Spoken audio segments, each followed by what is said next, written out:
te whātalo whātu I lau whasausaunga Samoa po whea lava o e mauma eile nei a Polokalame ia le lo whaoleo. Le tu o tātou toi au lia mai le nei a Sofou.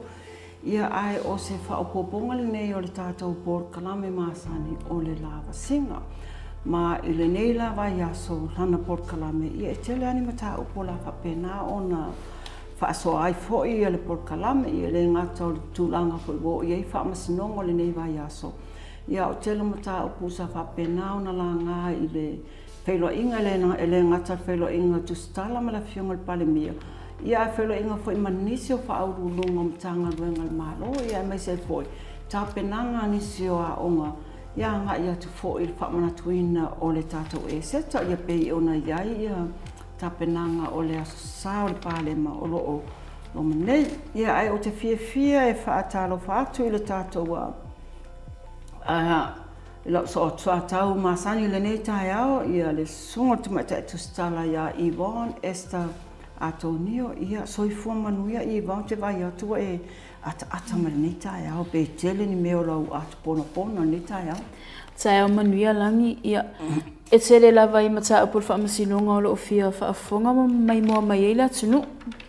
I ailenga te naore pe o risi Mataupu ta ua le tele na pisa la tunu o le kako bawa ia roma pe ia e pe mana ia ta amata mai pe o le Faamasinoga o lewa na talinga la tunu ia sa ole tele Mataupu whaanga solo le Faamasinoga I le nei vai aso ai ta amata mai le Mataupu I le whionga le palemia o le atu langa le wo o iai le whaiunga le Faamasinoga. Le lei o ana nafin tu mai ai le foto a kiliva mai ai le whaiunga te mai tai Faamasino, le Faamasinia o le Faamasinoga whaitu malo. Le whionga le ia po le sunga ia talasa ato saanga. Ia I le Mataupu le na mori ai la whionga le palemia, le sunga I le mali la ule le mali to le o te pola tai vao Smith. Ia o le sa avea ma whaipule o le palemia le paia inga o tona I atu ia le whionga e whipule ai whai matasua. Ia ma se tasi foi sa avea ma leo asiasi po le police inspector. Ia le whionga le ia li o a whatamalama Auva'a. La tau la ia to toru. Ua whaalea ngā ina umamolianga na tua ia I la tau. O le tūlanga la na wa ia I la tau ia mai le toa ono le sa molia. Ia o le toru la le ua whaalea ngā ina ma ua kilia I foi la tau mai tua inga na tua ia I la tau. O le ana e saunoa e toa ono I la tau na afia. O le alme wa tupu I le si toa tolu langi. O le toa tolu le na o tawa mua le ila whionga le palemia. Ua mamai la tau mai tua inga. O le si toa tolu le au fia ai ia le sunga ia Samuel sua ia po o Sam e peo na lawi loa ai. O lona Faaletonu o si vai kepi. Ia ma le tamaitai le o Lise Marie Smith. O la tau la ia toru le toa ono I la moria. E mo I lava o lea ua tele o morianga whaasanga ia la tau ua le whaamaunia. Ia ai morianga ua whaamaunia.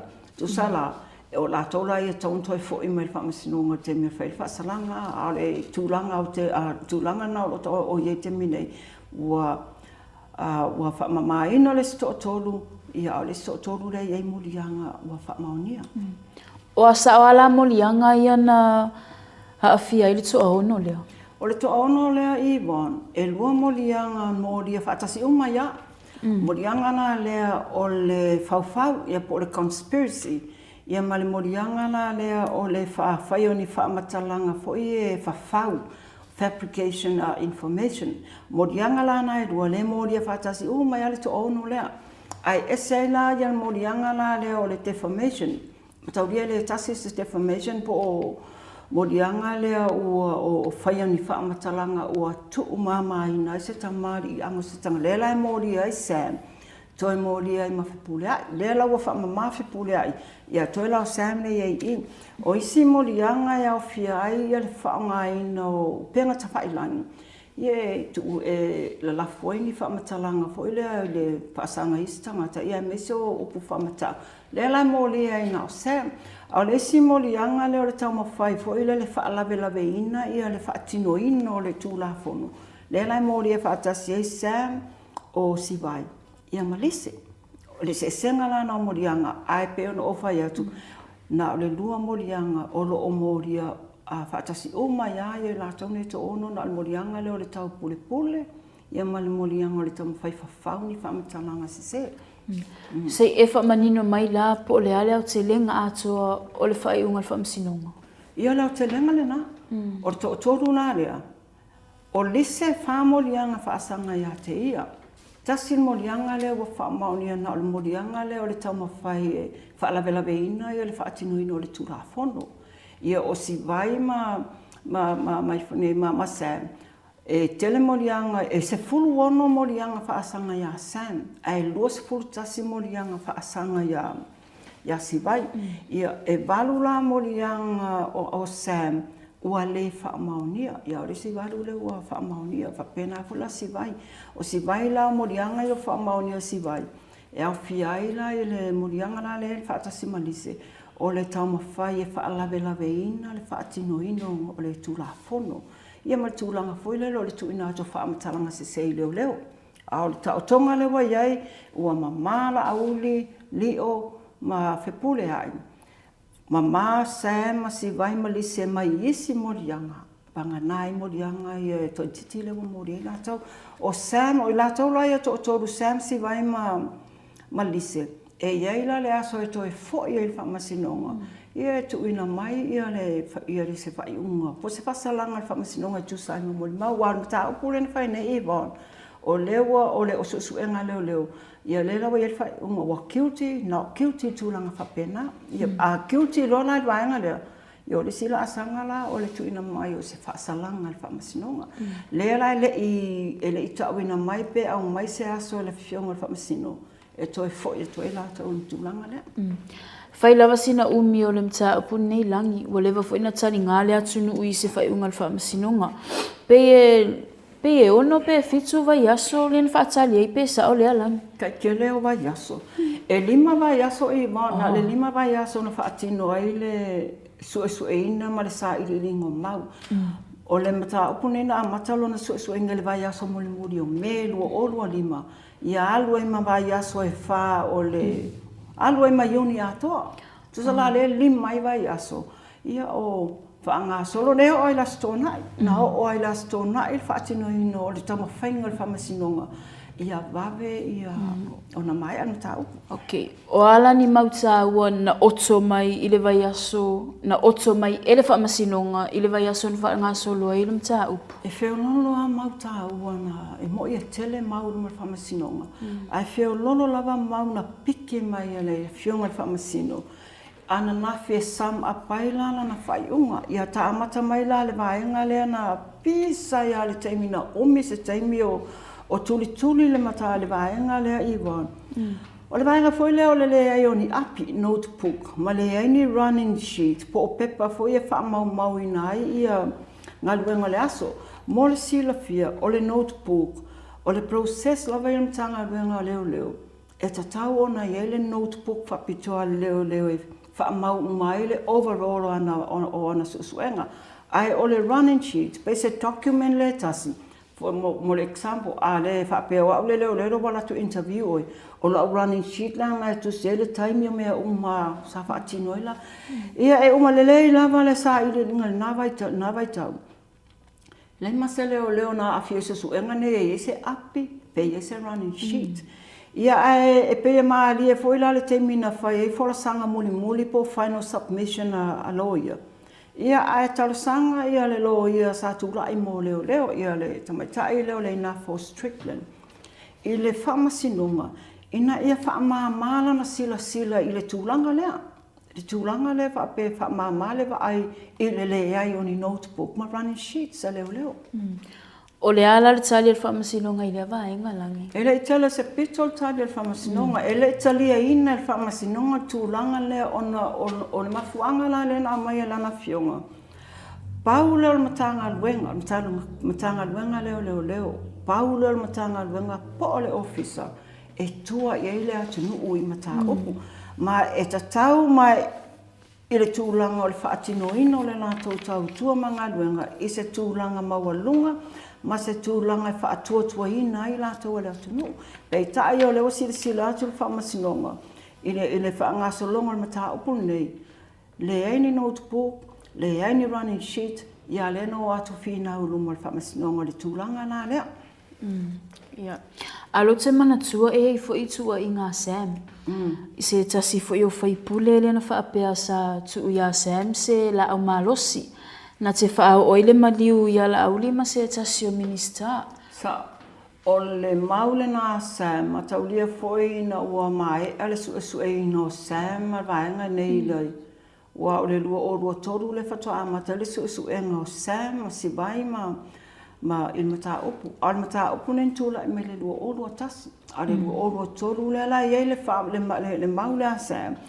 Na tu uina atu e le fionga po le whaipula le tu malo fale ata toru.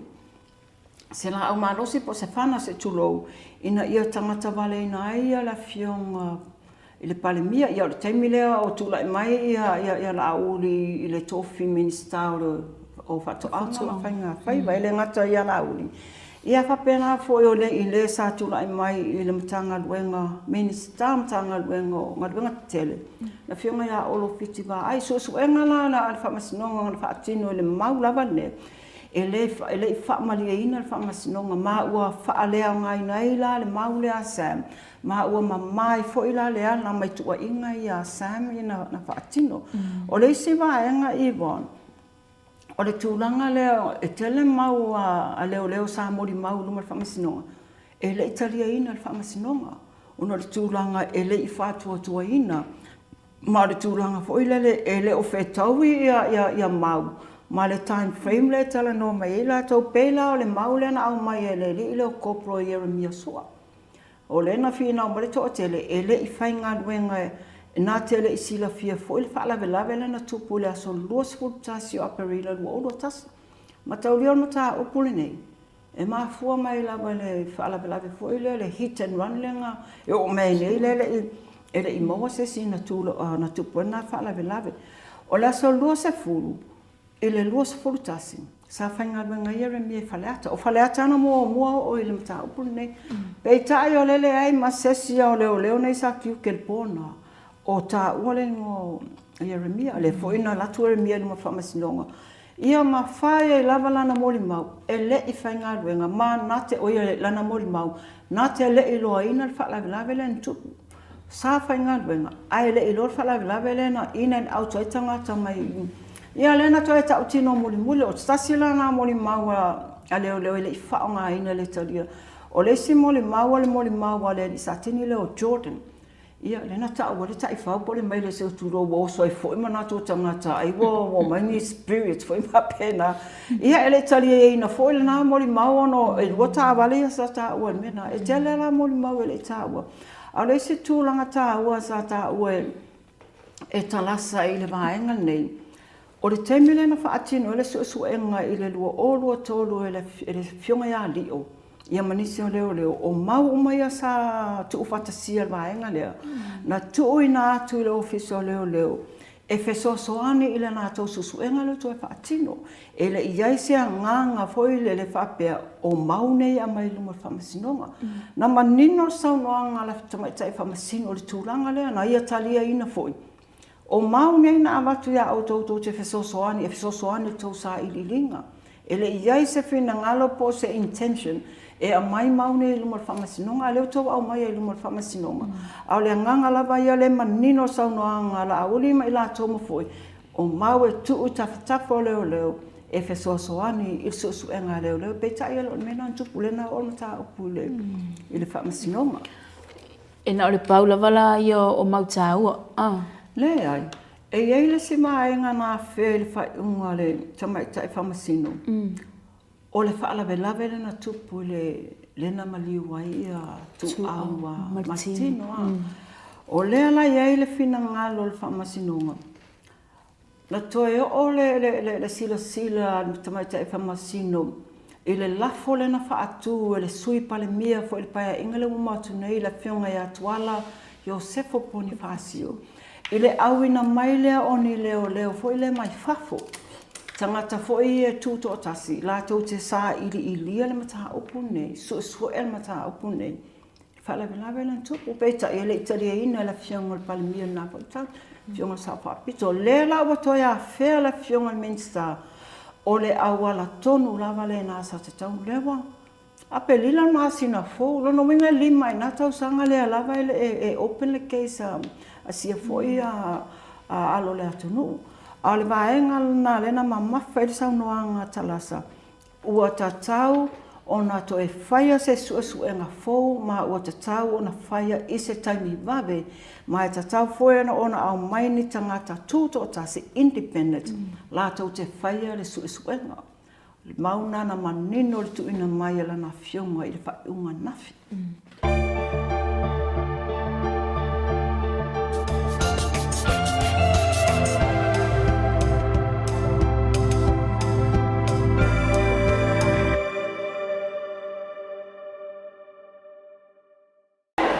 Natural samba water, your only water.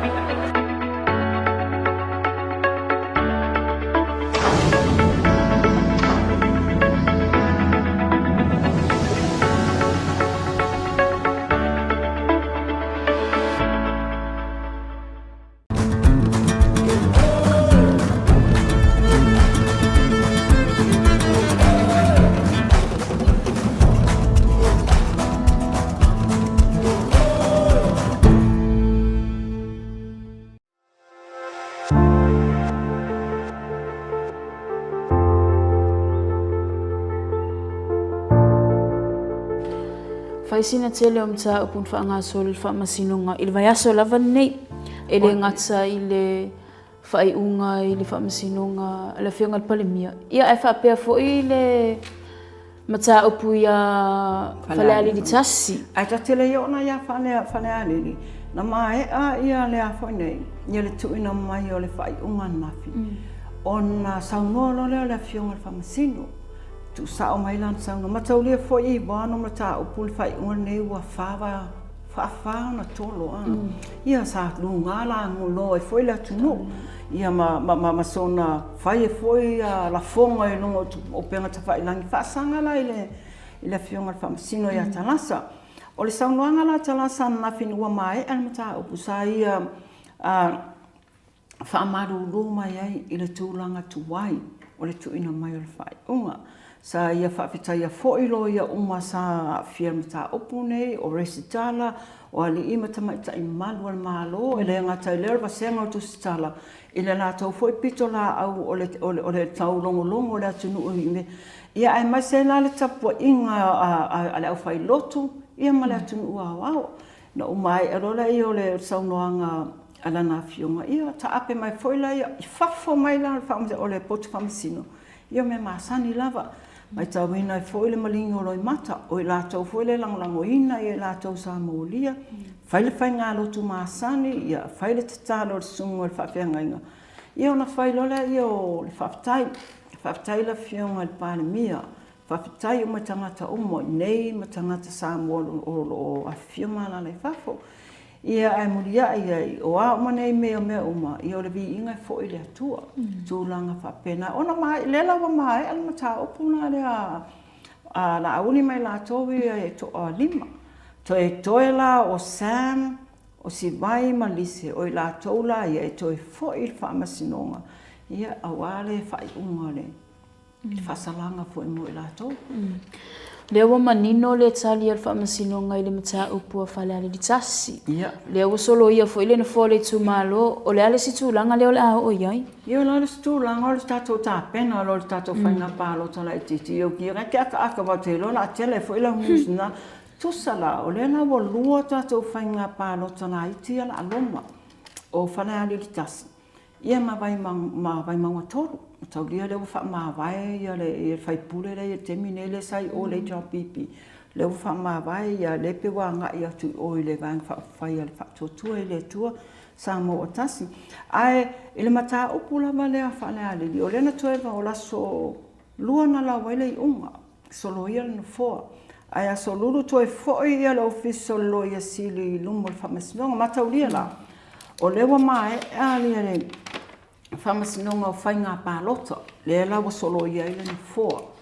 Le a le vaenga lan toi wala au le aso lulu, sa wala au la i lumo le Faamasinoga mawalunga o le criminal po o so o Faamasinoga o solinga tulafono. Ia o inala lena folasia ia la fionga i le loia faamasino sili. Ia tūlanga ia wa faasee mai le faamasinoga o whainga pālota a ngai le ofisa loia sili. Ina ia sila iai, ma whai e se whaatatau a tana whea ngai, pe whaini molianga, pe le ai, i maengana ia luan tā ua e le fionga faamasino sili mua. Sila i le se lau wafe tā la le whaapena tu ina atu le fionga sui paimia, ia toi lupe.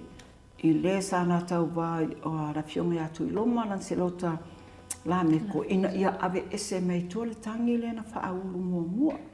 Ta sila na vaenga le wafa se atu ina o le vaenga lona lua o le sila le i le whaia o morianga. Whaasanga ia lato o mane na whaia lato mori mautustusia. Mana tua fo ile na fiu Faamasinoga e tuli. Oma ave e sa mania tusi sa mania, oma ave e tusi sai, toi a watu ma tusi sa pina mai e. Nei masesina fo i mai lunga, ia to tasile na sau. Ia la o Mataupu la ia lua, le wa faase e le tu le official o Mataupu la nei le la atali atua le official lo ia sili, e le aso lua le vai aso fo, o le tatianga la na lo ia nei ia le Mataupu, ma he afa le alili ia, ua solo ia le na foa, ia a Mataupu la le Whanga solo i Faamasinoga, whaasoli tu la fono. O le Mataupu a le fionga te palemia e fast, o le case fo ia whalalili tasi, o le sui fo i le fast. A lea fo e mai tau atu o le iai le Mataupu a le taita e le tuangai. Se e whamanino le vaenga langi. Yvonne le fau le tumutumu o le fast ma le HRPP o e pewa masani e la tau i o le potu Faamasino e sa oe.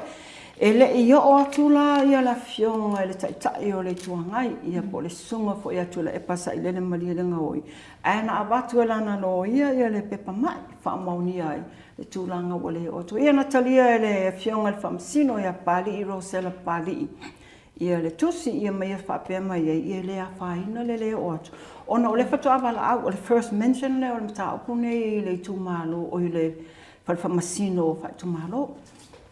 Ai o morianga ia ele imai e ona tu fatasia morianga leo le falau total sanga most time se fa mai mai morianga a morianga nei ia e fa vai lungo le tangi ale ministawa onga na fionga le ia ai ono Alec e Keresoma e tu sai mani fa amatalanga fa apea na lafo e le sesuma ia tu la epa ia o tu iti fo ile tamali ango ai ono tu sala o le defamation ai le oiloa la pe fia ni morianga le fo ila le faia se talia atula e Mataupu le paula le vaenga le ua pola ina le Faamasinoga ia ele a faina le o atu le vai aso nei ai te tau ona o atu le teimi toi pala au e Mataupu na lua ia o le tau tonga le na o Mataupu e sao le sa oe ele fo le fast ma le tau pipi le tato maota le o munu o masani e la tau Ta whanga solo atu, ui, ta Lakapi. Ola me wo e le Lakapi. O le sau whaalongo atu le saunoanga la fionga le palemia na sa pito i luma. Ola me wo e tatou Lakapi. Ia sao lei, o le whelua inga le fionga le palemia ma Tusitala le Vaega nei. Na ia whaamanino i lana tusi le ana whaia i le Iuni Lakapi, le sa ave i le Iuni. O le whaamanino ngal palemia, o le tusi lava ia mo i latou o le o afia i polokiki a o lo whapenau na sau whai page sonu o le Iuni Lakapi. O lewo uloa mai roma na tunu ua whase tua ngalu i le taitai fono o le taitai le na vang whai o lo angai al malo a leo a se e mai ia le se foi whai pule tau ave ia mo se taimi le tu maule a le fau te vai atu i tu a le foi mo isi whai pule i tu tonu o lono winga la Peila leo no te maua tu sa no angal palemia. O lewo essays. Ai mo musu o le la o tusi lona luana le sa no le la atali le mele a wale o mo ai mana ia la se ka wa ko la le video. Tu sa o la versa no angal na fionga tu sa ma le fa mani no ngala ta opune la kapi. Ia o tali mai o le au ngola tusi na ave. O e o lo afia por kiki. O le whaamamawhare nāno o vea. E rea whai nai lātou o lae le o awhia. Ai i loo tere tionunga. o ile na mafuaina na whapefa I unga Iuni Lakapi. Politics affiliations, politicizing. O ino Teletonu ia taun whamama le lau wa mata na whamama ai le ima uma. Na o isi a wale whamama isi. O le lan tari mai e leo ese le sia wale. I le la te pena lau tari ave iai. O mafoina o mai le plestene ma tala noa. O vatu va ai. I o tau alo whangia le mea lea o te tatalo atu ai. Langa i rena o au te talo. O le atunu ato. Hai tau te vai le mea lea na nau mai ai. Tu ure Lakapi I lima o I latou e te tauno e loke Lakapi. Ai aua nei toe o le tūlanga o le mea lewa le tātou te vesi ai o no tūlanga. Wa lei ma sesi e toe fia lango lango o le tātou Lakapi. O no whapor kiking whai le tekpi. Lela ave le tapena la tusi. A mena ia lua sa o tala noa I le presidente o le Iuni Lakapi. Ale la langi, IRP. Ma le Iuni Lakapi Australia le mai le tupe le a tātou. E le mawhai o na o sainia se mea. Pea le wha mamaa ma wha sa o al tātou local issue. O le lava lawa umma na tārsanga mai le Iuni Lakapi Australia te mali. E ape a whatala noa le tupe. Ai a uma, na mai pere le malo e tuuai. Se ia whaai o tātou, soa lau pulenga le whai. Ma le lau uma no whaia. Au uma na vela ui oenga tapena le tupe. Ai a uma, na mai le tu I se I. Uma no mai umala I o le tu, e whai le tonu o le melea. A whai lava la e le fio ese ia le wadi I le na o te talo e o ese. E mana o e ave la tau le Iuni tua. Ia whataria la la tau. A le mele o mai Iuni la iki umai o mana o le mai whaile Iuni fau e a matai le mele. Le la ta atia le teimile nei. O uman wha manino wha mamalama I le mele na. Ma la fau la ua awea mai le IRP le lalolangi. O le mele la tato o iei. A whai o le whatuwina o le Iuni fau e file e mu ma le lei e le Lakapi. Ma sanga tonu le Lakapi mo lumanai. Ave e ma le tupe le la te wha a tami loa mai le me whainga fau lea. O le mena le nau nau il maro fatino. Ai fai lava la ele manau la uri leo e se ia we have no choice. Ele mafai ona o fatino le me le manau me o stadi zaini tupi. Ai to mai to ave le me o lo Faaletonu le me te mini. O fafia no tele no me nei. Ana le le pulema. O la me lau. Amela musuai fai. Ana tau te sirfia. O le fina ngalo le atunu. Fai se Iuni fau. Fai se pūlenga fau. O le lau fai atu. Ave ese umai la tau le Faaletonu wai le. Fa moi moi. E fai le me fau. Ia lela ele o. Lela la tapena lau tusi ave iai. A mai alo o le na. Ia nau mai lo la ia. E toi wala uma Iuni la iti uma. I le atunu ato. O feo ina la to fina ngalo. Whaftaila o fionga, toi tuli loa atu ala whamole la o fionga. A whaila o e whatu ia se Iuni fau. Whamata le a fia ia whainga whaavae le IRB, le whapea mai tuto tasi lava ia le Lakapi Samoa. E le tatau ona au fia ia le a fia le whainga malo I tutonu o whainga whaavae ia le Iuni Lakapi whamonmole. Ele o afia le malo I le Iuni Lakapi. Na ala na afia le malo. O leo mai Australia o ke saingir kupi. Ana whapele mai Australia. A mali Australia o sa o Iuni Lakapi e sa mo. Pure lato. Ele sa o afia ngatasi. A leo mai Australia. A le saingir malo. Ele stupi. So there is a message there. O popole ngala. A fai te saini ona toe avere o ale to sifi o malmela to. A Faaletonu mai la o eto ia. O le malo. O le tiuti o le malo ma la vai fa te le malo fa o ngale melea. E sort out ma fix it fa fitau di le tatu te. A se upu ia fa pe o le afio le malo le ai na pa wala afianga le o te mana o ai. Fa mau popo po fe ta oto ele fina ngalo Iuni umma o sama. A umalo. tol tupe. Pau wale mea le malo o le monitoring langala wa sengi le malo le cream. The government has a responsibility to make sure accountability and transparency le fight. If atino le tupe le. Ale raninga ia, se ola tau, e le ngā tia, hafso tai uma, viri maitana umanga. Viri uma maita mata alo umalai New Zealand, na vautou vai etu saunonga bad lamb. Tamatua i umalawa le manu Samoa. They are all look forward, more swinga le. So le lau te nau nei, i le taimi, o le swinga wa leva, o na tatau, o na fight. Mo le tulu. Ia.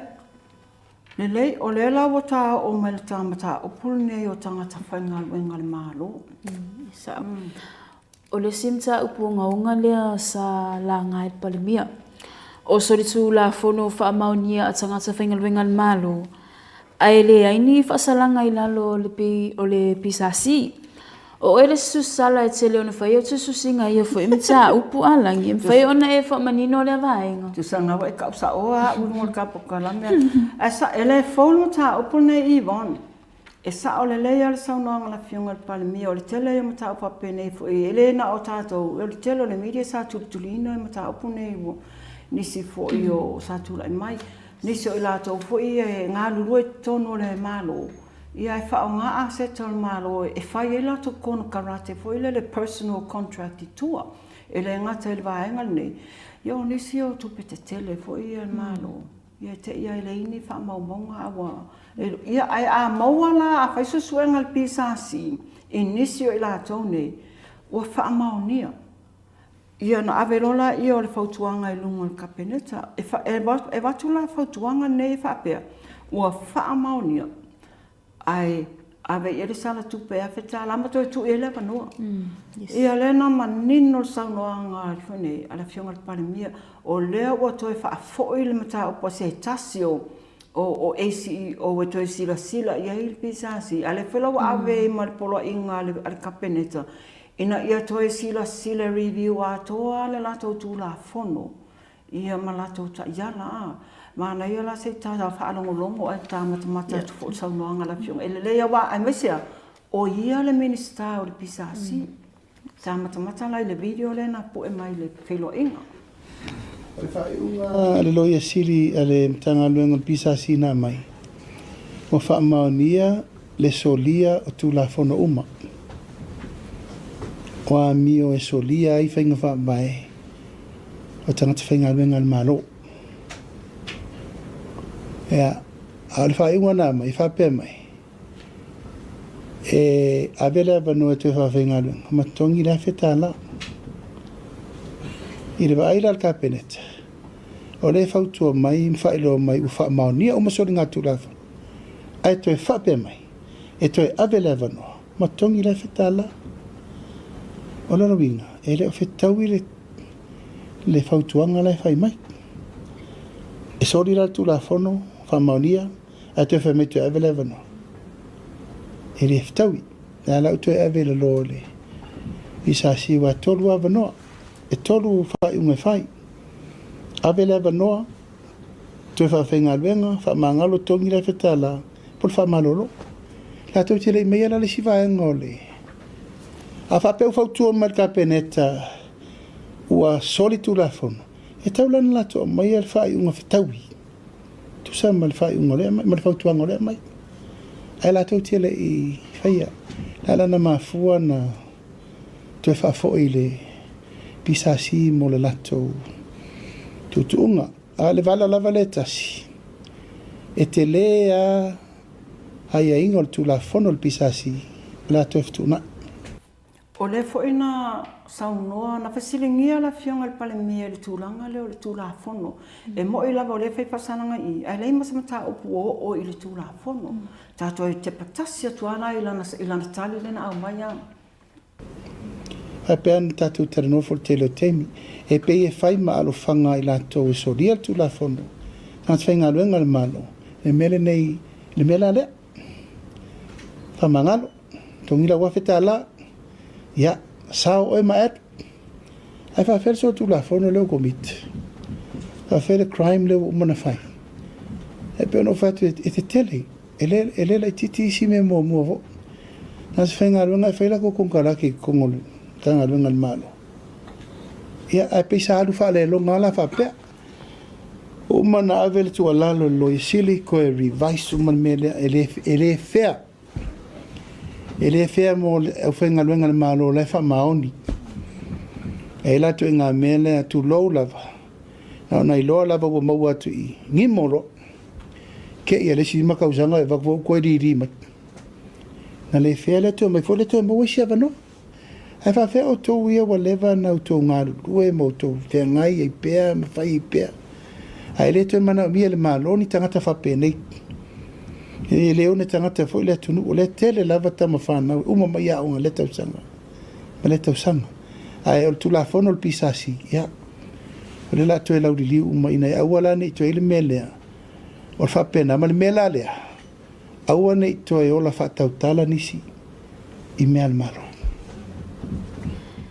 e pe alva ya son nei le tu fai le tu pe mo sa fata alangi we e ai na sa fata pe ya tau no walu ya e sa ole fai unga le fa pe tau na mai ale ma sinal nei ua maua tu pe la to nei le fa pe se full miliona ia sa le tu fanga na wa ya ele ngatau sa fata a o si umu foi fia se tu pe si umu no o si umu e fata si male 2 miliona fata si male 2 miliona fata si pe fata si male 2 fata si male 2 miliona fata si male 4.2 million 4.2 million. Yes. Okay, o sa ora na 4.2 million. Ia matau dia foi la e moi la bo sa fata le sa a mata mai e le fina ngol me ono ole ba foi le na New Zealand na ia ale foi na kiki mai si umo wa la foi a fai ngala tuta ma ai ngale pesa tau le amana ia si umo mana ia la na mo le tupe a si umo o se full miliona na le la tufa vai pe at least e afeta la mo e le ainga por tangata pe le ainga ia le fa pe balu wafe ia le tau fai o tangata ngai sa fata tasmi sa fata lua ia ale foi la o lo fanga solo le terminei ia fa tala no anga le tato malo ia male malo New Zealand tu sai mat fu miliona o le tupela nai au mai au wale to e fa le lengo le ta o le ngata i fale o ile o wa o menei ele umatai au le leanga le ngatai fale ona ole masapo ole swau mo le e umia e long term le ia wafitau e fo ile tulanga o lo ia kairo ia o ai longa e lava le se full miliona wa this is a long term thing le falanga ino ngatai fale ia ai fa afetai wa mo se tupe fa afetai wa tau i fo ia le tau tinga wa te leo la final tamau ainga o le tumalo nei il fa la na tupu mai wa te mana tu o masino o ke topa o fa ia le fa tanga o le tupu le o fa si ia e vi o le mo se le ni so swani ai e te lo foi langi o le tunu unei e complainer a ma wa tupu complain ale fa se tupu a ti le complain alu neva ya so o peso tato pawa ai o to langi Kane lopo ai la fa atu e le ita na i le tūlanga iai o tūlanga pangatia le wa iai le atunu o le tūlanga ia ai e le fo matauria le lua o lua fale na tato fa apene mai ai ia e feo lolo le temine na i le lua o lua fale o lima sau e malamatanga o le lua lima le tūlanga le na ina ration le whingo le a pele si tū o le si tū ia feo lolo na le tūlanga le wa le temine o na le sa whalanga ina i se tasi fo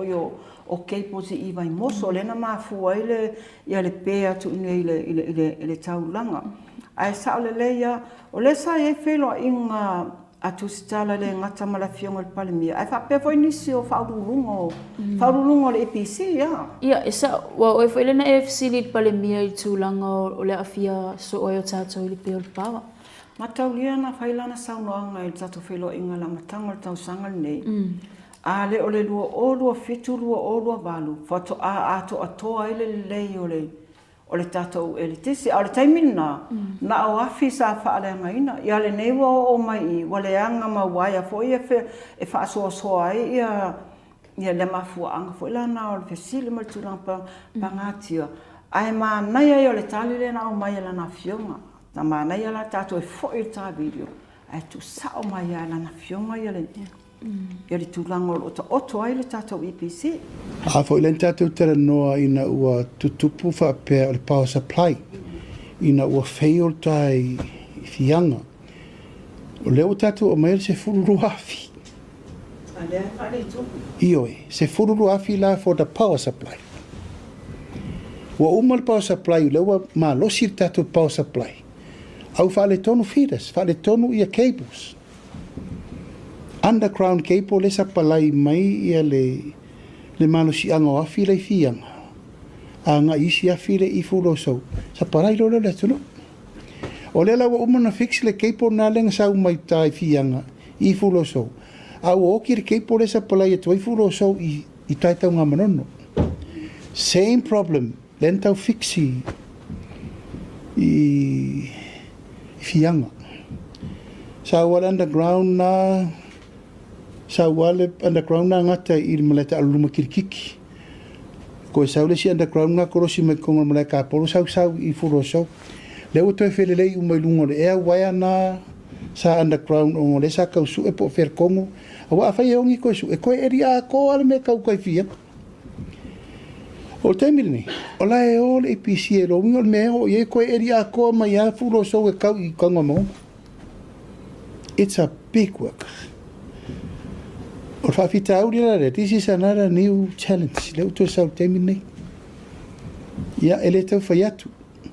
Al fam talanga na mai ele ile leile fatino ino fa tiango waya I lalo.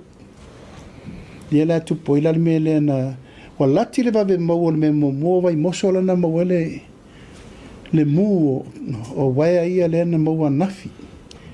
But ele rope ke o uma vai moso e koyoso ile foi lanto e pe foi na po. Ele uma lava la ona motu from part to part e kau kai ka ngamo. Ia Yvonne, o le vai aso ta ua le nei le kālena o e kālesia uma. Tā penanga fo ia walfa manatuina o le maliu, ia o le whaola. La sa nei le sa lau pama.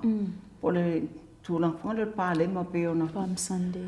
Tia le o a onga no o matamata tua ilungo penga tapa ilangi lato Polokalame. Ai o te ilua o le sa e awai atu se tasio a onga malato Polokalame pe sawa. Ia, sa au lei. E le iti ta penanga le a onga tūlanga lua vai mea primary school. I le aswana nafi. Awa lea fo isa e le ngata o ta penanga al whanau. Ia a o mātua mwhai a onga. Mana ia Polokalame al whanau e le ngata I solo, o bese, o whaafiafianga, o siva, o le whaataita ingo o le asini, o le whaonga ino o pālema. Whaatino umana mea? Ia, whaatino umana vai le aswana nafi. Manga ia fo i le launga tasia uma o whanau o mātua I lato tō ninga of papai. Pisa pae a tolo toa vai mea I le aswana nafi. Sa mol mawina I fo I le langolango sua nei mātua I whanau. Ai meise le langolango sua mātua I le aonga. O le aonga lava ia mal whaamoe o le Polokalame. E le ngata ia pāleni le ola o awina o le whanau lisu enga o le potosalau. Ia ai le ngata I lea o le ia pāleni ma le ola whaaleanganga po le balancing spiritual and academic growth. Ia, pero le aunga lava lea mal whaamoe. E la tau tau utol vai aso ngal vai aso foa. Wala sa pāleni mana. No mea la I fo la tatu aso malolo le la saua. Se lo la fefela I so utangi le vai aso. Tau te salamo. Salamo so o ai ala ia. Ma lo fa Yvonne o te lona le pau ne mata open fire wa a fer ta Polokalame le nei ya bang nau ye se me wa pa o misi se mata ukuta wa tauna ta fea o ngalo ya te. O te loe pau lava yom ta upuia sa fia I loe le malo le atunu o Faamasinoga. Le wa umon ta au ili ai le nei aso. Ia le lei. Ia whaafitai ia Samoa, I o lau mai mua mai, ia malau sila mai foi, I o le tātou Polokalame le nai le nei vai aso. se ngana ua sala ia ele ato tola o nanga al Polokalame e watuai ia malupuenga pe fai ua sala ia le ngana ia ai whaafitai mai mua mai ma o le toi whaafonga mai fo i le vai aso fo i le toi so ongo le tātou Polokalame o le Lavasiga. Soifua.